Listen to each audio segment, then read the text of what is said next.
Ratusan burung emprit atau pipit mati mendadak di dalam lingkungan kantor pemerintah Kota Cirebon, Jawa Barat, Selasa 14 September 2021. Fenomena burung pipit mati ini baru kali pertama terjadi di Kota Cirebon. Kejadian ini mulanya diketahui oleh sejumlah petugas kebersihan pemerintah Kota Cirebon.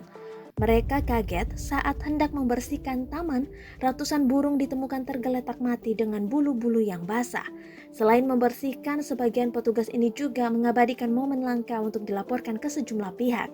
Video tersebut kemudian viral di media sosial dan menjadi perhatian banyak orang.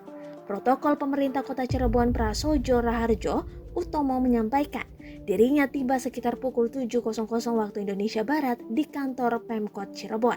Saat itu, tampak sejumlah petugas kebersihan sedang membersihkan burung yang sudah mati. Dia menduga burung mati karena perubahan iklim. Burung-burung tersebut diduga tidak kuat dengan perubahan dari cuaca panas ke kondisi dingin dalam waktu yang singkat. Hingga berita ini tayang, hujan masih mengguyur sekitar kawasan kantor Balai Kota Cirebon. Petugas sudah membersihkan ratusan burung yang mati dan sebagian petugas juga berusaha menyelamatkan burung yang masih hidup. Sebelumnya, sebuah video yang memperlihatkan burung pipit jatuh berhamburan ke tanah viral di media sosial.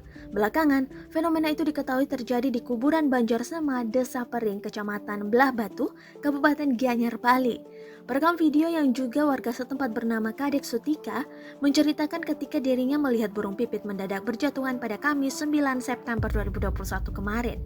Menurutnya, jumlah burung yang berjatuhan bukan ratusan, melainkan ribuan.